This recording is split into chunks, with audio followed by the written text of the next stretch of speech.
E esse processo que nós julgamos agora, dos condomínios, Fernando, é o tipo de processo que você faz e quando chega no final, a parte final, ela dá mais trabalho do que o voto todinho.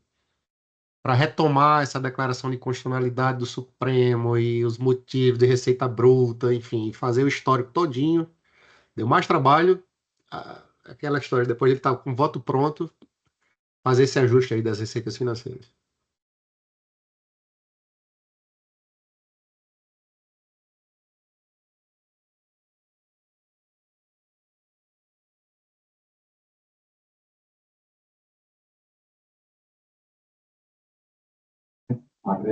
Olá, boa tarde. Boa tarde, doutora Camila. Tudo bem? Tudo bem? Tudo ótimo.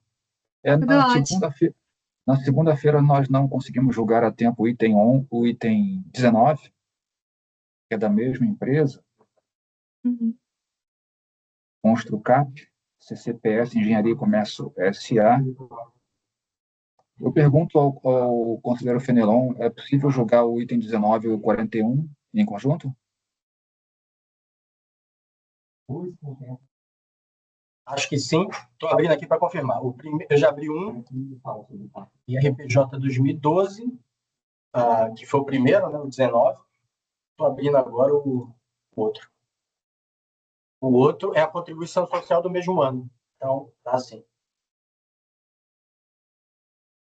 A senhora está de acordo, doutora Camila? Efetivamente é o da contribuição social, que saiu de pauta no dia do imposto de renda, mas no mesmo ano, mesma situação. Estou de acordo.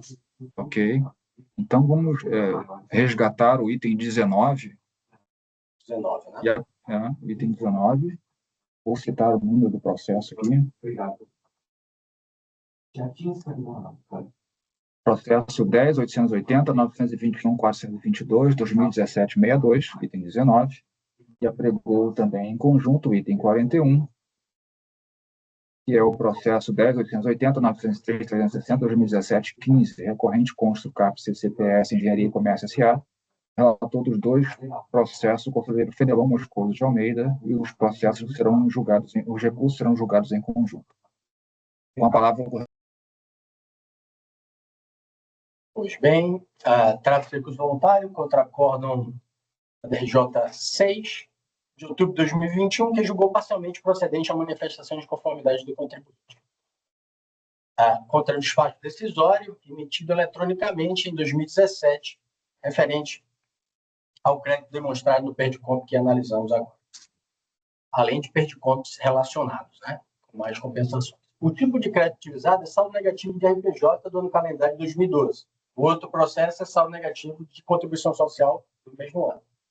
O valor das parcelas de composição do crédito informado no PERDICOMP e os valores confirmados pelo fisco foram assim discriminados no despacho decisório.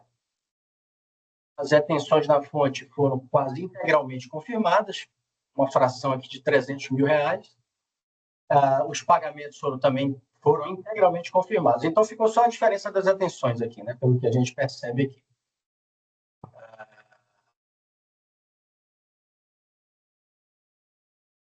O despacho decisório foi reconhecido 1.614.598,57, né, dos 1.873 que foi solicitado pela contribuinte. A diferença está exatamente na retenção das fontes.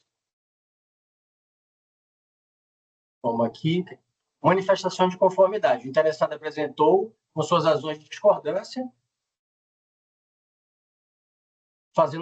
inicialmente fazendo um resumo dos fundamentos do despacho decisório, e no mérito, a manifestante discorreu sobre a legislação pertinente, tendo destacado que, no tocante aos valores não confirmados e vinculados à fonte pagadora escrita sobre o CNPJ que se faz acreditar que, em decorrência de erro, esses não foram objeto de DIF, transmitida pelo referido tomador. Para fins de formalização da declaração de compensação da DPJ correspondente à apuração do IRPJ, adotou como critério a utilização dos valores das retenções sofridas com base no recebimento financeiro do período.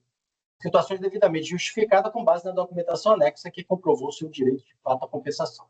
A possibilidade de confirmação dos valores retidos vinculados à fonte pagadora com outro CNPJ, que ela cita aqui, decorre da utilização de procedimentos distintos da prestação de informações à Receita. Essas retenções tiveram como origem os recebimentos vinculados a notas fiscais faturadas por meio do consórcio Construcap e Constran, escrito no CNPJ tal, no qual a Construcap, CCPS, Engenharia e Comércio, é participante no percentual de 50%, conforme demonstrado no contrato de constituição do anexo B. Diante disso, a contratante prestou as informações dos rendimentos retidos da fonte sobre o CNPJ do definido consórcio, conforme demonstrado no anexo B. Por sua vez, a Construcap CCPS utilizou-se do saldo da contribuição retida na proporção que lhe é de direito, não havendo diferença entre as informações dispostas no PEDCOM. Foi informado ainda que a manifestação de conformidade é parcial, objetivando apenas a discussão das retenções dos dois CNPJs aqui que citei, reconhecendo expressamente que a compensação foi indevida em relação à retenção na fonte a um terceiro CNPJ. Considerando que os valores utilizados para compensação e o saldo negativo foram compensados com valores da qual foram retidos na fonte e apenas no recebimento da cobrança emitida pelo recibo tomamos conhecimento da utilização de procedimentos para a prestação de informações nas respectivas obrigações acessórias, pedimos à Vossa Senhoria que seja promovida a vinculação dos débitos com os valores constantes nos pedidos de ressarcimento prestados nessa manifestação de conformidade. Dessa forma, suprindo e anulando a cobrança promovida através do despacho decisório. Apresentou ainda a relação dos documentos anexados. Ao final, demonstra insubsistência em procedência do deferimento do pleito. É que seja colhida a manifestação de conformidade. Em sessão de 26 de outubro de 2021, a segunda turma da DRJ 06 julgou parcialmente procedente a manifestação de conformidade do contribuinte. Resignado, o recorrente apresentou recurso voluntário contra a decisão de primeira instância ao relator. Alguma especificidade do item 40? Esse aí eu só leu o item 19 e o item 41, algum detalhe específico? Vamos dar uma olhadinha para ver se houve. A diferença está na formação do saldo negativo, nesse caso aqui de contribuição. Os pagamentos também foram todos confirmados. As retenções aqui foram parcialmente confirmadas. Aí vem a manifestação de conformidade. Eu não sei se for em relação aos mesmos CNPJ. Deixa eu ver. 669. São os mesmos CNPJs também. Então, existe um esclarecimento sobre dois dos CNPJs. Já o terceiro é a mesma questão. Um primeiro tem um esclarecimento no mesmo sentido da primeira manifestação. O segundo também é a questão do consórcio, né? E, nesse caso aqui, não tem o terceiro CNPJ. Então, não houve nem desistência sobre determinado CNPJ. Então, essas são as peculiaridades. Não, só difere nisso. Né? Não tem um CNPJ que ela desistiu de provar, são os mesmos dois, um relativo a suposta erro na informação da DIF e o outro com a proporcionalização do consórcio que ela fazia parte. É a mesma matéria, são essas as diferenças. Bem, obrigado. Doutora Camila, por favor. Olá, boa tarde, conselheiros. Bom, eu vou então aqui tratar, como o nobre relator falou, né, os dois casos eles são bem parecidos, né, o que difere em relação a um é sobre imposto de renda da pessoa jurídica, outro é sobre contribuição. Eu vou começar aqui destacando então sobre a questão que trata sobre o direito à compensação, né, porque em síntese a DRJ ela não acolheu integralmente a impugnação, porque a manifestação de inconformidade, porque ela não considerou aí os documentos que foram juntados, entendendo que seria necessário a apresentação da DIF, né, em relação a esses CNPJs. Mas, como nós deixamos muito claro, né, no nosso recurso, não há necessidade, obrigatoriamente, de que seja apresentada a DIF, né? Existem aí outros documentos que podem demonstrar aí a presença desses créditos. Então, inicialmente, aqui eu destaco que nos termos, então, do artigo 165.170 do CTN e do artigo 74 da Lei 9430 de 96, a compensação tributária, então, ele é um direito subjetivo do contribuinte, e esse direito, ele permite, então, a utilização de créditos decorrentes de pagamentos feitos a maior ou indevidamente para quitação de débitos próprios perante o fisco. Então, a exigência da apresentação da DIRF como uma condição para a comprovação dos créditos de retenção, ela excede essa previsão legal, criando um requisito adicional e que, em última análise, ele infringe aí o princípio da legalidade tributária. Nós trouxemos aí no nosso recurso alguns acórdons, né, do CARF que trazem essa questão, né, nesse sentido. Em relação às fontes pagadoras, nós fornecemos aí a descrição pormenorizada, né, de todas as fontes que foram envolvidas aí nesse processo de retenção, e demonstramos que houve aí a comprovação de todos os requisitos legais, inclusive por meio de documentação fiscal. Em relação à primeira fonte pagadora, que é o CNPJ, né, de final 1000 ao contrário 33, a DRJ ela entendeu que é a responsável, né, pelos pagamentos de serviços prestados pela recorrente, pelos quais eles foram realizados as retenções na fonte. Mas desconsiderou por conta da ausência, né, de transmissão da DIRF à Receita Federal, né? Como essa fonte pagadora não fez a transmissão, ela desconsiderou. Contudo, é importante destacar que, para comprovar a legitimidade desses créditos, a recorrente ela anexou ao processo uma série de documentos, né, notas fiscais detalhadas, registros contábeis, extratos bancários, e todo esse conjunto probatório demonstra de forma analítica, né, que esses valores eles foram retidos.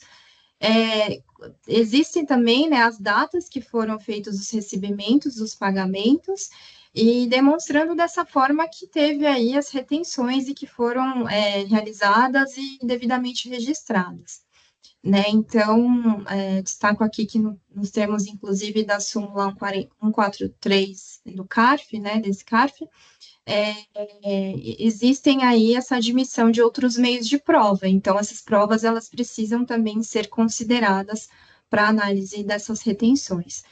Em relação à segunda fonte pagadora, que é a consórcio Construcap, né, a Constran, também a mesma situação, né, em relação à segunda fonte pagadora, a recorrente ela detém 50% de participação, e nesses casos os valores eles foram retidos, né, são proporcionais à participação da recorrente no consórcio, conforme o contrato de constituição que foi anexado no processo, né, o anexo B. A DRJ ela condicionou ela também condicionou, né, o reconhecimento dos créditos à apresentação da DIRF emitida pelo consórcio, e ignorou aí também o contrato e todos os informes financeiros que foram anexados e que comprovam a retenção proporcional, né? Só que a DRJ ela não considerou porque não foi apresentada essa DIRF.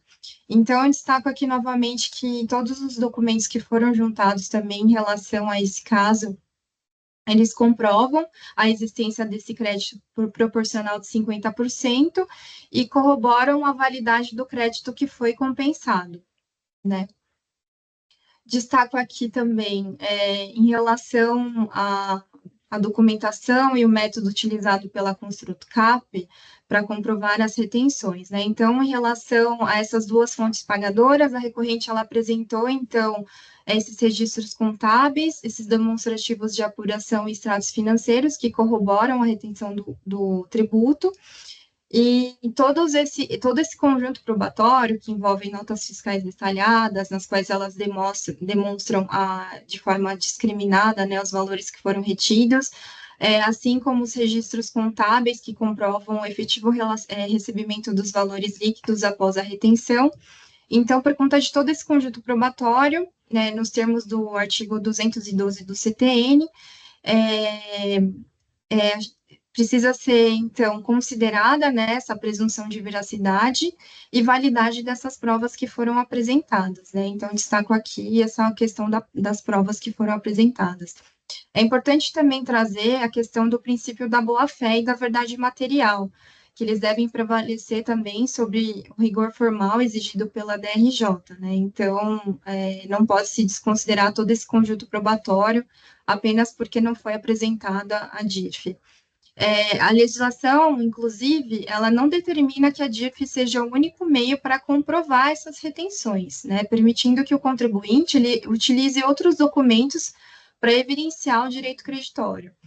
Além disso, a exigência da DIRF emitida por terceiros, ela impõe um ônus desproporcional à recorrente, ao passo que os documentos contábeis e fiscais que foram apresentados, eles são suficientes para demonstrar a veracidade das retenções.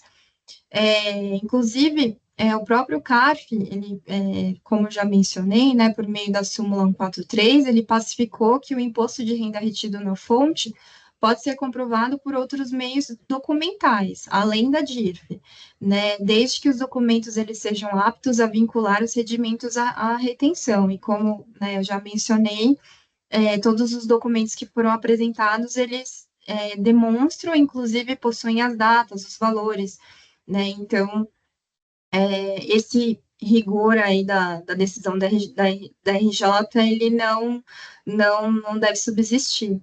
A recorrente, inclusive, então, ela trouxe, então, todo esse conjunto probatório,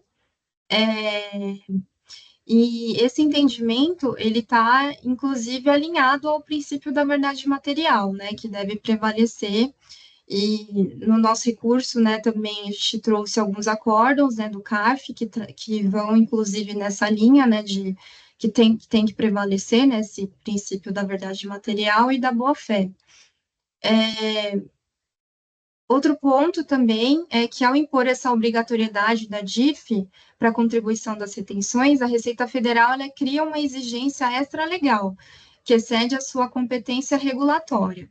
É importante destacar que a competência de créditos tributários é um direito subjetivo dos contribuintes, garantido pela legislação, e a exigência de uma DIRF para comprovar, ela configura um ato de regulamentação sem respaldo de lei, ferindo o próprio princípio da legalidade tributária.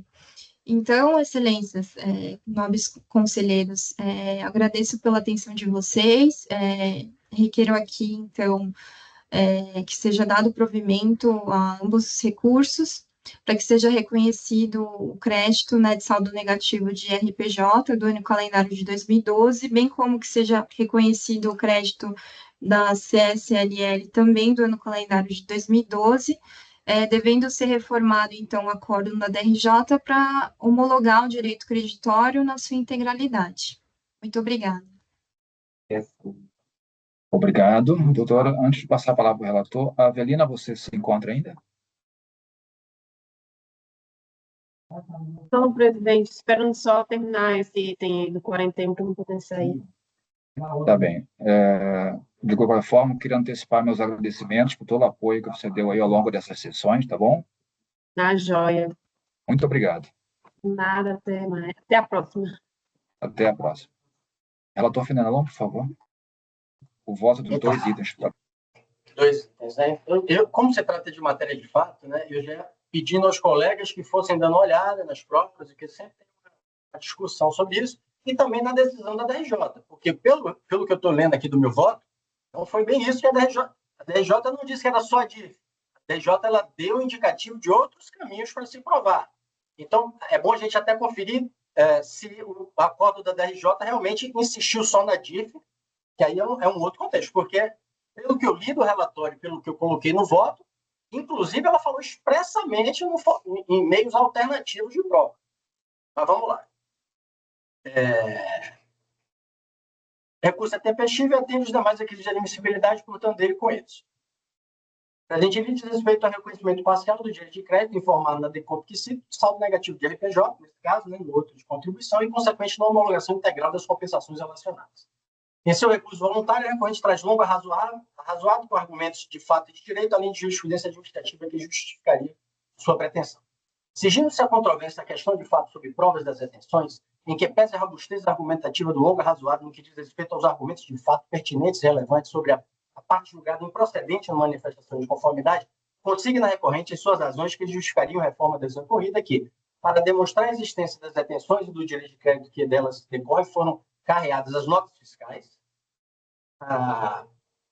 emitidas pela recorrente, as quais suportam as informações relacionadas e evidenciam o valor dos tributos retidos pelo tomador de serviço. E os demonstrativos de contabilização, onde se veria o recebimento bancário pelo valor líquido dos tributos. Está na folha 111, isso aí. Segue argumentando que é certo que deveria da RJ São Paulo ter baixado os autos em diligência para que o auditor fiscal confirmasse no SPED as informações declaradas pela recorrente em sua ECD, conforme a orientação contida no parecer normativo que cita aí e nos julgados do CARF supramencionado. Por sua vez, a decisão recorrida consigna que, de acordo com o parágrafo 2º do 943 do RI, o comprovante anual de retenções de imposto de renda na fonte fornecido pela fonte pagadora é um documento hábil para comprovar a correta dedução do imposto retido durante o ano calendário. Regra aplicável ao RPJ e à contribuição, segundo o artigo 28 do 9.430, que a possibilidade de comprovar as retenções na fonte por forma diversa do comprovante de rendimento emitido pela fonte pagadora foi objeto da súmula CARF 143, que é na falta do comprovante de retenção, os valores retidos na fonte também podem ser confirmados com base nas informações prestadas pela fonte pagadora na DIF, que a simples anotação das notas fiscais de retenção do tributo não constitui prova suficiente da efetiva retenção em seu favor. Segue a decisão recorrida afirmando que, nessas condições, aquele que se propõe a comprovar a retenção na fonte, sem apresentação do documento hábil, comprovante de retenção emitido pela fonte, para que no levantamento demonstre inequivocadamente os valores líquidos recebidos, atestando a retenção do tributo que se pretende deduzir na apuração do saldo negativo por meio de um conjunto de documentos que atesta a prestação de serviço, emissão de nota fiscal, a escrituração contábil dos fatos, registro da prestação de serviço e do recebimento e o efetivo valor recebido, recibos ou extratos bancários, evidenciando de forma clara a vinculação entre os documentos apresentados. Notar que do valor total das retenções de RPJ na fonte, no montante informado no PER de conta de 8.607.853, o despacho decisório confirmou praticamente tudo e o acordo da RJ confirmou mais 11 mil, tendo sido confirmadas retenções na fonte em benefício do interessado no montante de 8.359.000, sendo que a manifestante concordou com as retenções não confirmadas no despacho decisório de 29 mil relativamente à fonte pagadora, que eu cito aí, restando 218 mil em retenções a serem provadas, que é o objeto daqui, né? Para fazer tal prova, a recorrente alega que foram carreadas as notas fiscais emitidas, os demonstrativos de contabilização, onde o recebimento bancário pelo valor líquido dos tributos sem trazer provas adicionais que se refiram ao valor da diferença restante ainda controversa. Então, tem esses dois pontos, né? Também não foi feita a busca de provar só a diferença, né?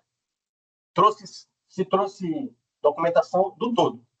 Ressalta que a integralidade da diferença restante diz respeito à fonte pagadora CNPJ 00133, não havendo registro de declaração de imposto retido na fonte transmitida pela cidade fonte pagadora, tendo como beneficiário o contribuinte, tendo sido apresentada pela defendente a documentação que consta as folhas 8 e 27, sendo constituída de um demonstrativo de apuração das retenções, cópia de notas fiscais e registros contábeis das apurações. Quanto aos documentos contábeis juntados, deve-se lembrar que o Código Civil exige que a escrituração comercial seja feita em correspondência com a documentação correlata e cada lançamento deve ser identificado para o efetivo documento de suporte da escrita comercial fiscal, devendo os mesmos serem conservados até que ocorra a prescrição dos créditos. Adicionalmente, determina o artigo 9º do decreto 1598 que a escrituração mantida em observância das instituições legais faz prova a favor do contribuinte dos fatos nela registrados e comprovados por documentos hábeis segundo sua natureza ou assim definidos em preceitos legais. A legislação supracitada determina, portanto, que o contribuinte mantenha presentes documentos de suporte da escrituração contábil se quiser que os respectivos lançamentos façam prova inequívoca do seu favor.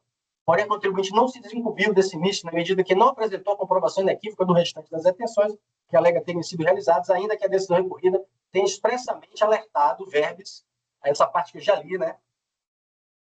Que é a forma alternativa de trazer documentos, nota fiscal, registro da nota e extrato bancário. É o extrato bancário que tem que demonstrar a diferença pelo líquido, e não o registro contábil, porque o registro contábil é da própria nota, né? Essa agregação do registro do valor da nota e das retenções, por si só não prova. Teria que, pelo menos, dentro da linha de que até aqui foi feito dentro da turma da TE, do entendimento da turma que eu participava. Salientas que esse levantamento, seja pelo seu nível de detalhamento, seja pelo número de apurações, é muito mais complexo. Deve ser apresentado de forma completa e o ônus é inteiramente do contribuinte, que não dispõe do documento hábil previsto para a comprovação da retenção. Nesse sentido, as notas fiscais e registros contábeis apresentados não suprem a falta do comprovante de retenção, por não constituir documentos hábeis para comprovar os valores líquidos recebidos em montante tal que atesta a retenção por parte da fonte pagadora. Atos de lavra de quem sofreu a retenção, sem respaldo de outros elementos de convicção, tais como extratos bancários, não fazem prova suficiente do valor retido do período de apuração do saldo negativo. Aqui é a própria fundamentação da DRJ. Não há nos documentos acostados a prova inequívoca sobre o valor restante de 218 mil em diferenças de retenções a serem provadas por meio de informe de rendimento ou com fundo no permissivo alternativo da súmula CARF 143, comprovado que tais valores foram efetivamente recebidos pelo CIURI, através de apresentação dos dados bancários, com indicação clara do montante recebido das respectivas contabilizações. Não simplesmente reiterar a documentação apresentada em manifestação de conformidade, sem nem mesmo buscar fazer o levantamento apontado pela decisão recorrida. A própria recorrência, aí vem a questão pedido de diligência, né? E aí a própria recorrente reconhece a carência probatória, alegando que é certo que deveria da RJ ter baixado os autos, da RJ São Paulo ter baixado os autos em diligência para confirmação das informações, porém, analisando adequadamente o conjunto probatório existente, concluindo pela improcedência das alegações, o prerrogativo do julgador demandar por novas provas, diligências e perícias não são necessárias ao teor do livre convencimento motivado. Desse modo, sendo a produção de provas do incumbente de responsabilidade do contribuinte, não é razoável que seja realizado por meio de diligência, daí em conformidade com 18, caput e 29, considero prescindível a diligência para a solução do litígio. Portanto, utilizando das razões decididas acima expostas e considerando que a recorrente não trouxe comprovação documental inequívoca, levando-se em conta os ônus da comprovação do direito creditório, os termos da legislação que se entendo que o contribuinte não logrou êxito em desencumprir todos de provar seu direito de crédito.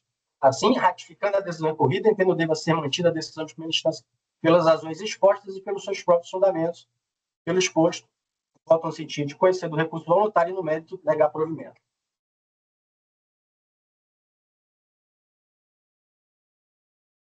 O outro processo segue a mesma linha. Vamos ver se tem alguma diferença.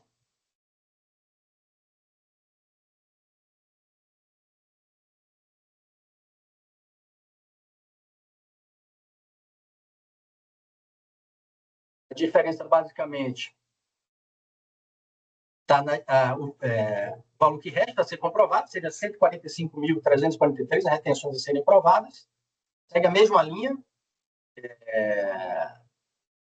Não há nenhuma diferença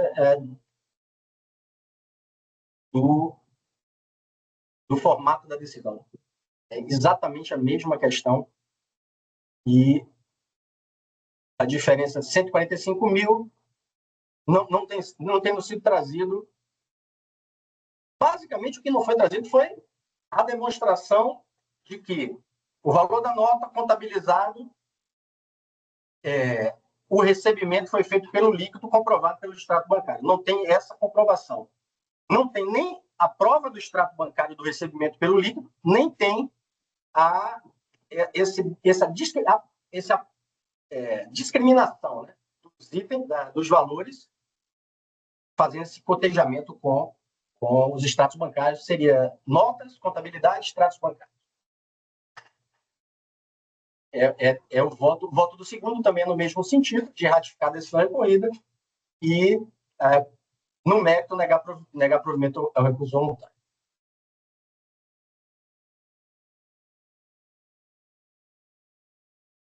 À vontade nos debates aí, cara.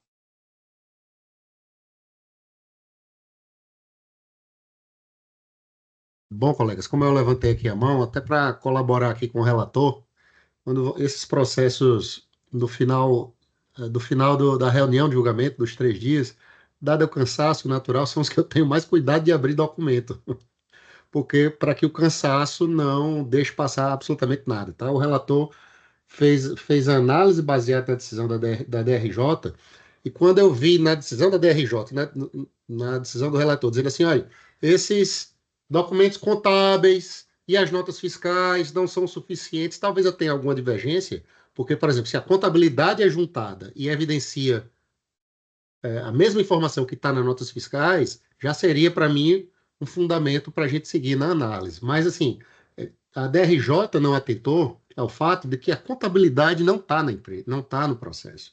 E eu lamento que isso não tenha acontecido, porque o que é que consta no processo? As notas fiscais, e aí eu concordo com o relator quando diz elas não são suficientes para demonstrar essa retenção, elas são um elemento a mais, mas não apenas. E aí a contribuinte, ela junta, Fenelon, a indicação de contas contábeis que indicariam a retenção, mas não junta o documento contábil. Na verdade, é uma espécie de planilha, entendeu? Folha a folha, ele diz a conta contábil qual é, mais apenas o número dela. Não junta a contabilidade, ou seja, é um documento verdadeiramente inservível para você confirmar que, de fato, aquilo está correlacionado com essas notas fiscais. Não estou dizendo que a contribuinte não tentou repercutir, mas penso que a repercussão não foi suficiente. Até peço escusa à patrona, a doutora Camila, porque às vezes eu estou olhando para a tela de cá, durante a sustentação oral, era exatamente lhe ouvindo e abrindo os documentos a qual a senhora faz referência. Então, só consta isso no processo. E a DRJ, de fato, disse, olha, não tem cadeia aí de que o valor entrou pelo valor líquido. É muito, muito, muito possível e até provável que, de fato, essas contas contábeis que foram juntadas, não foram juntadas, foram apenas indicadas com um documento extraoficial, totalmente extraoficial, que, de fato, isso esteja lá. Eu não entendo porque é a contribuinte conjunta a conta contábil respectiva para a gente cruzar esse dado. Nesse instante, passar pela ausência de informação baseada somente na nota fiscal, Conselheiro Federal, é exatamente o tipo de justificativa que vai além do princípio da formalidade moderada. Do formalismo moderado. Seria imoderado ir adiante nesse tipo de análise. Veja como a prova dos autos é o que determina. E eu estava lendo aqui, enquanto a patrona falava, estava lendo o recurso voluntário. E no quesito elemento de prova não tem assim muita coisa no recurso voluntário que ajude.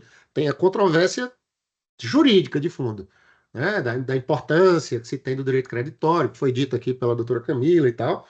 Concordo com absolutamente tudo que foi dito aqui em sessão. E concordo com absolutamente tudo que tem no recurso voluntário, mas falta prova. Falta prova. Então, por essas razões, conselheiro Fenelon, você pediu ajuda para que a gente verificasse, eu abri todos os documentos e a única coisa útil à análise aqui, a meu juízo, são somente as notas fiscais. Não tem elemento adicional de prova. Razão pela qual eu entendo que o voto está correto.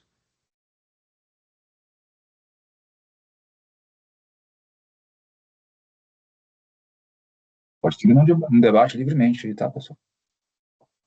É bem rapidinho, eu também confirmei isso, eu estava olhando a documentação aqui, não tem mais realmente elementos de prova para confirmar, em que pese o próprio acórdão da DRJ, sim, ele tenha, inclusive, invocado, né, a súmula CART 143, está aqui, né, mas aí realmente acho que faltavam elementos adicionais de prova aí também. É até diferente do caso que nós julgamos no mês passado, que foi até eu que relatei. Era uma situação de exigência de DIRF, mas nós verificamos no processo que, além de planilhas, já tinha sido juntada a contabilidade. Né? Então, naquele caso, nós demos provimento, se não me engano, justamente porque porque as provas eram robustas. Mais robustas.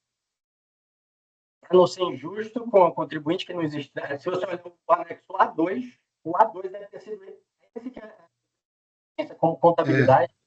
Né? Mas é porque não é contabilidade. Tem assim, relação de lançamentos contábeis. É como se fosse uma extração do sistema de contabilidade de um relatório, né? Mas realmente não é a escrita em si, e também diz respeito à retenção propriamente dita. Né? Você olhou ele, o A2? Talvez isso aí, porque a DJ fez referência, né? Entregou a contabilidade. Esse documento que é o que se parece mais com o documento contábil. Isso daí. A decisão da DRJ ela faz referência. Foram juntados notas fiscais e documentos contábeis. Aí isso me ligou meu alerta, entendeu? Deve ser esse como assim a gente não vai adiantar? Só está faltando o extrato bancário? Vamos em frente. Seria a minha proposta. Eu abri o documento. Que assim surgiu contra isso. Por isso eu pedi, dê uma olhadinha para poder ver se a gente supera ou não, né? Porque realmente, né? E não tem as retenções aqui. Não, só tem alguns lançamentos. Não, tem. Tem informação. IR fonte sobre prestação de serviço. Tem sim. Mas volto a dizer, aqui é aquela típica situação em que existe, sabe, um elemento muito rarefeito para seguir na análise. Aí eu entendo que é imoderado, vai além, ou seja, eu teria que fazer a defesa do contribuinte, para dizer, olha, você não juntou, agora vamos permitir que você junte, ok, teve a oportunidade, e tem um elemento adicional. A decisão da DRJ foi clara ao dizer, olha, está faltando isso, está faltando isso, está faltando isso. Isso é um elemento, Fernando, várias vezes a gente discute, olha, despacho decisório, tá de fato assim, despacho eletrônico não tem nem informação complementar. Vamos ultrapassar. Amplia-se a análise. Aí a DRJ claramente aponta ao contribuinte o que fazer. Aí não vem, aí não dá. Realmente não dá. O mim está bem maduro, presidente. Bom, colegas, então, em regime de votação, o relator vota por negar provimento ao recurso voluntário itens 19 e 48. 19 e 41, perdão. 19 e 41. Como vota o conselheiro Lisandro? Presidente, eu entendo realmente, como os colegas que já comentaram o caso, que o contribuinte apresentou recurso voluntário sem anexar, na verdade, nenhuma prova no recurso voluntário. Faz até uma ressalva que no item 57, ademais, ainda que o acordo tenha asseverado que a recorrente não anexou prova, é certo que deveria a DRJ ter baixado os autos de diligência e confirmar se as informações no SPED, no FD, ou seja, é uma obrigação do contribuinte aqui, independentemente de ser um documento público. Então, eu acompanho o relator. Com o relator.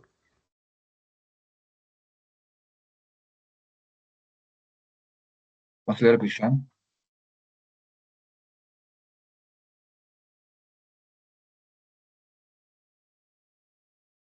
Eu acho que ela não ouviu, presidente. Cristiane, você está sendo instada a votar. Eu estava anotando o julgamento já. Eu acompanho o relator. Conselheiro Gustavo? Acompanho o relator. Também acompanho o relator, então, itens 19 e 41, acordam os membros do colegiado, por unanimidade de votos, em negar provimento ao recurso voluntário. Obrigado, doutora Camila, pela presença. Espero vê-la em outra ocasião. Obrigada, conselheiros. Boa tarde. Boa tarde. Boa tarde. Boa noite. Boa noite. Tchau, tchau. Tchau. Colegas, os itens 46 e 49 são dois processos que são apensos ao item 34. Na confusão de montagem da pauta, eu realmente deveria tê-los colocados juntos, né? Então, peço aos senhores e à senhora um pouquinho mais de força para seguirmos no julgamento desses dois itens, dada a questão até de movimentação de processos depois. Tá bom? Nós julgamos o 34, né? Jogamos Vai ser parcialmente 34, negar provimento por unanimidade. Isso, o assunto relacionado é multa isolada por estimativa não recolhida, é isso mesmo, conselheiro Fenelon? Vamos aqui, estou tentando abrir aqui. Tá, então, apregou os processos itens 46 e 49, números 13.807, 725, 167, 2017, 08 e 13.807, 725, 174, 2017, 00, tempo recorrente a Orquestra Distribuidora de Autopeças, SA. Relator, conselheiro Fenelon, que tem a palavra. Acredito que dê para jogar os dois processos em conjunto, mas se não for possível, analisaremos em separado.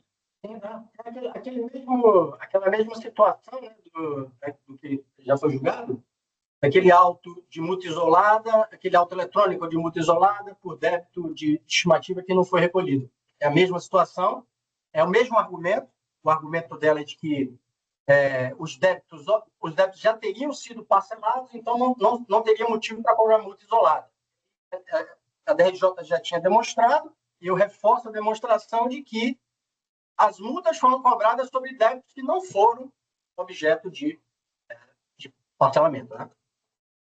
Vamos tentar ler aqui o mais breve, porque realmente é simples. Você vê que a impugnação são 3, 4 parágrafos e o voto também 1, 2, 3, 4 parágrafos. É bem simples realmente o processo. O recurso ATP-XIV atende os requisitos de admissibilidade, compulsão dos autos, a impugnação, fácil auto de infração e o acordo recorrido tem o papel de delimitar as matérias tratadas na formação do contencioso passíveis de devolução ao conhecimento desse colegiado. Pela concisão, vale reproduzir a íntegra da impugnação e da decisão recorrida. Utilizando as prerrogativas legais, a empresa aderiu chamado PERT, os débitos do autofração estão englobados. O programa requer só a suspensão de exigibilidade. Decisão recorrida. O lançamento impugnado refere-se a multa isolada no valor de 75 mil em face à ausência de recolhimento de RPJ no montante de 150 mil, sobre a base estimada de setembro de 2015, que é um valor só. A impugnante alega que aderiu o PERT, juntando para tanto recibo e o DARF, exatamente aquela mesma situação de ontem. Analisando os autos, tem que o recibo de confirmação do pedido de parcelamento e o DARF apresentado não são suficientes para comprovar se o parcelamento contempla os débitos objeto do lançamento.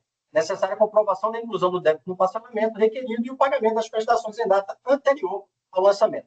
Dessa forma, há que se submeter impugnante ao exercício da multa, isoladamente, quando a inconsistência apontada se mostrou improcedente em razão da ausência de comprovação da efetividade do parcelamento em momento anterior ao lançamento de ofício.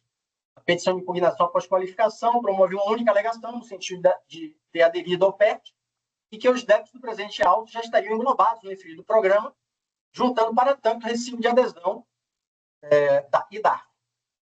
Por sua vez, a decisão ocorrida concluiu que a inconsistência apontada se mostrou procedente, considerando insuficiente as provas apresentadas em razão da ausência de comprovação da efetividade do parcelamento em momento anterior ao lançamento.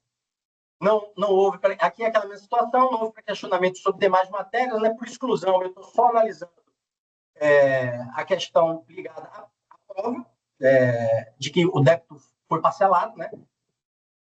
Assim, não são passíveis de conhecimento de inovações recursais, trazidas tardiamente o recurso voluntário, passando a analisar somente a matéria do recurso que esteja contida na lista determinada pela impugnação, ou seja, a comprovação da efetividade do parcelamento em momento anterior ao lançamento. Para fazer tal prova, a recorrente alega, folha 79, é de se notar que todos os débitos relacionados no período de 2015, inclusive as multas decorrentes, já foram inseridas no parcelamento, conforme documentos comprobatórios.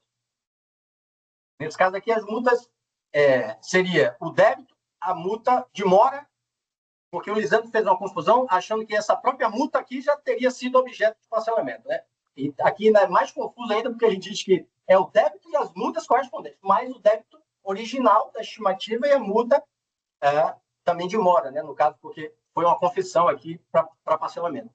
Dentro dos referidos documentos, cópia de pedido de parcelamento, contendo a discriminação dos débitos, nas competências de 2010 a 13, e a cópia de pedido de parcelamento de débitos de 2015, contendo a discriminação dos débitos a parcelar, demonstrativos de consolidação do pagamento parcelado, a partir dos quais pode-se notar a estimativa de RPJ relativamente à apuração de setembro. É uma estimativa, 150 mil, não foi efetivamente parcelada ou quitada em momento anterior ao lançamento de ofício cientificado de 2013. E aí, eu trago aqui a discriminação dos débitos a parcelar. Aqui é a estimativa de imposto de renda, né? Então, por isso que é 2362, 2484 da contribuição social, e os débitos parcelados foram até só setembro de 2014, não comprovada nem mesmo a inclusão dos débitos do parcelamento requerido em momento anterior ao lançamento de ofício, vai de se manter a autuação da multa isolada por falta de recolhimento de RPJ sobre a base estimada. Pelo exposto, falta de conhecer parcialmente o recurso voluntário. O conhecimento é parcial porque eu não estou conhecendo de outros argumentos além do parcelamento em si, né? E na parte conhecida, negar e provimento. Deixa eu ver o outro. Esse que eu falei foi o 46. O outro é o 49, né? Vamos ver o que é que ele difere.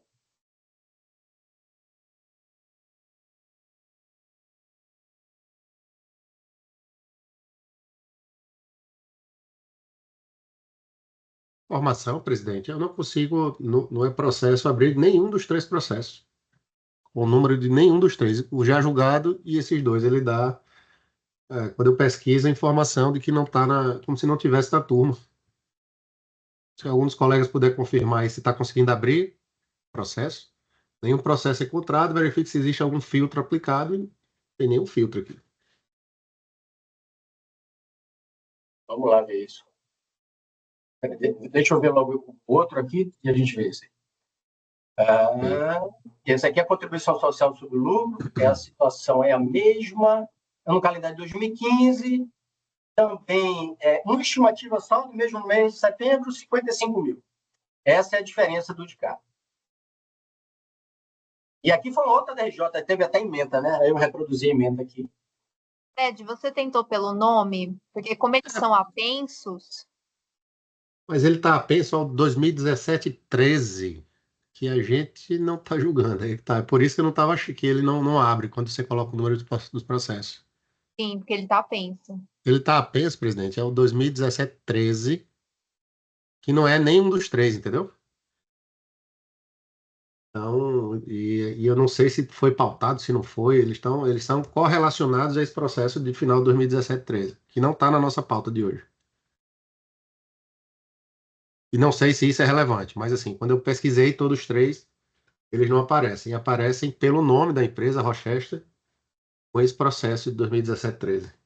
2017-13 nós jogamos ontem. Não, Ontem não, Oi. desculpa, terça-feira. eu acho. É isso mesmo.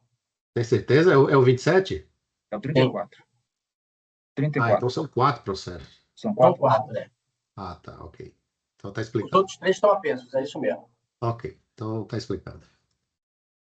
Eu consigo acessar o processo, eu consigo, dado os privilégios que ainda carrego da Receita Federal, né, eu consigo acessar os processos de modo geral.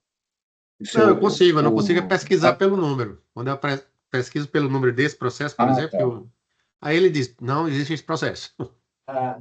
É por Tá isso. explicado. Pelo nome eu consigo Tá bom. achar os 3 apensos desse processo que julgamos ontem. Tá, mas conseguiu acessar os processos. Consegui. Agora estão aqui abertos. Para ficar registrado aí na sessão.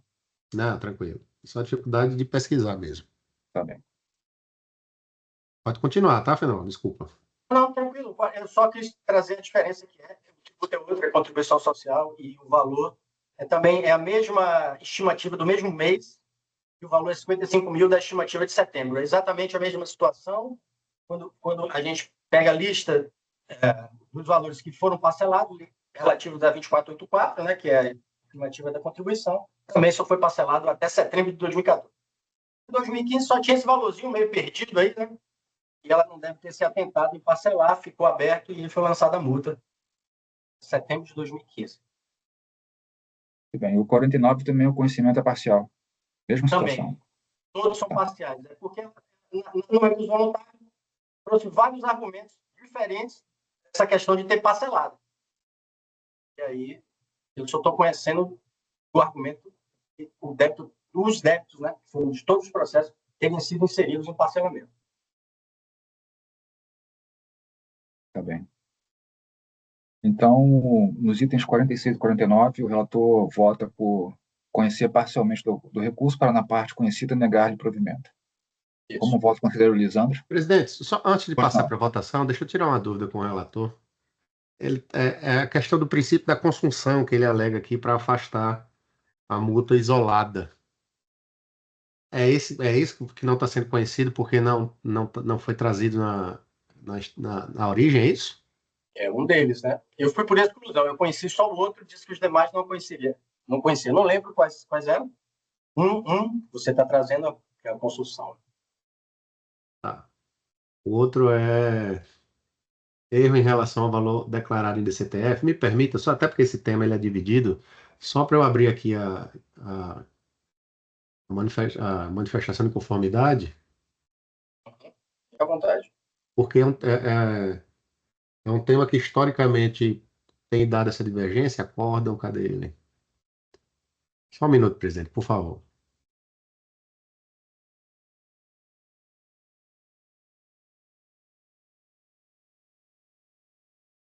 Tem acórdão de impugnação, termo de desapensação. Cadê a impugnação, meu Deus?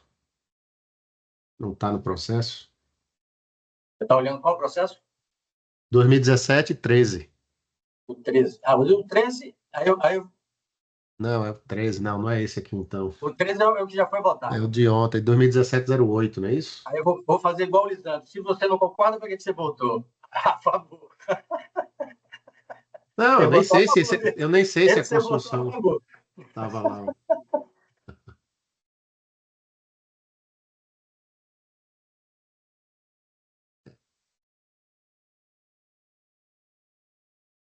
Presidente, o relator ele fez a análise das informações relacionadas. É um tema que é dividido, mas considerando a análise que o relator fez dos temas que foram tratados, e até por coerência mesmo, e está correto o questionamento que o Fenelon acabou de fazer, e considerando, claro, que ele fez essa análise sobre os temas que se repetiam ou não se repetiam, e pelo respeito que tem ao relator, eu me dou por satisfeito. Podemos votar sim. Tudo bem, conselheiro Lisandro?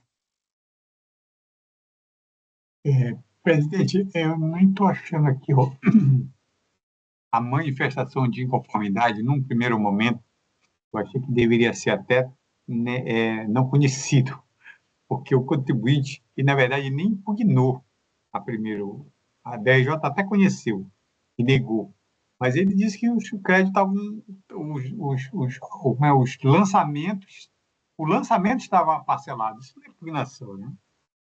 Mas aí, devido à dubiedade aí da afirmação, ele está falando do tributo da multa, do lançamento, não tributo, do lançamento, ou do lançamento, ou das estimativas, né?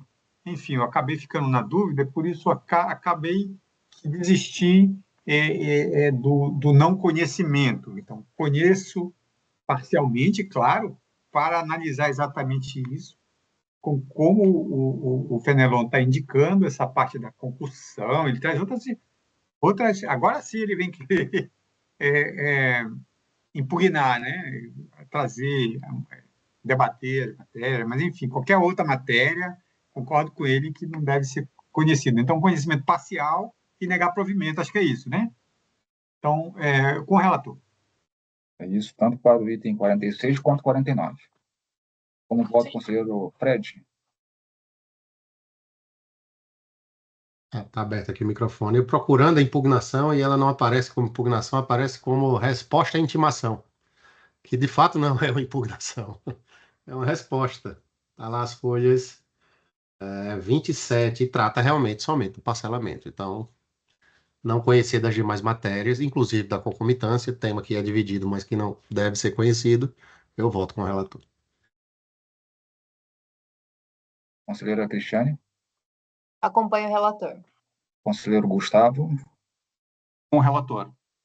Também acompanho o relator, de modo que proclamar o resultado dos itens 46 e 49, acordo dos membros colegiados, Fernando, só um por minutinho. unanimidade de votos. Sem querer interromper, mas assim, na verdade são 4, né? A gente está 46, 49, aí já foi julgado o 27 e tem o 34. Aí foi o 27 com o 34? Foi o 27 com o 34. 34 foi julgado, conhecer parcialmente e negar provimentos. E qual é o Junto outro? com o 27. Foi isso? Isso. Então tá certo. Desculpa. 27, conhecer parcialmente e negar provimento, unanimidade também.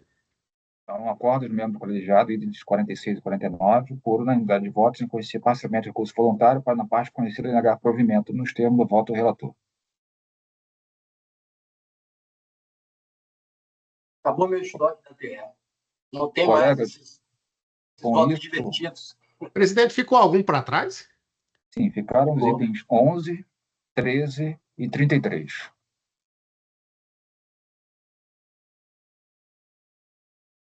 onze Carrefour, 13, Banco BS2 e 33. E o 47 foi tirado de volta? CBPO. 40, E o 37 foi tirado de pauta. Tem um do Lisandro aqui, 47. foi julgado. Não, 47 foi julgado. Foi o 37. Eu que não 37 do marquei. Lisandro que saiu de pauta. Tá. Já marquei aqui também. E alguns desses que ficaram para trás são temas simulados, presidente? Imagino que não. Não, né? Esse BS2 o Lisandro disse que precisaria de um debate. Fenelon tem o do Carrefour e tem esse último aí da CBPO, que é do Lisandro também. No Carrefour, inclusive, eu estou aderindo a uma jurisprudência do presidente. Quanto a Jurisprudência de quê? julgou a jurisprudência dele, do presidente, do Fernando aí. Então, Se quiser julgar, presidente, eu tenho até 9h30, viu? Fica à vontade, estou à disposição. 9h30 da noite? Mas já é quase amanhã na Alemanha.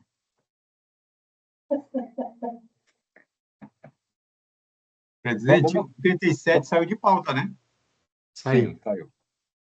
Colegas, vamos encerrar por aqui, tá? Não há problema algum em ficar alguns para trás. perfeitamente natural, a gente precisa debater alguns temas com maior profundidade, maior calma. Isso acontece em todas as reuniões e, inevitavelmente, a gente vai se deparar com esse tipo de situação. Não há problema algum nisso, tá bom? Eu fico bastante satisfeito com a participação de todos, especialmente do conselheiro Gustavo, que foi bastante ativo aqui durante os debates. Mostra que a sua experiência vai contribuir muito com o nosso aprendizado, com o meu, pelo menos. Tenho muito a aprender com todos vocês. E declaro encerrado, então, a nossa reunião. Tá bom? Vou encerrar a gravação aqui.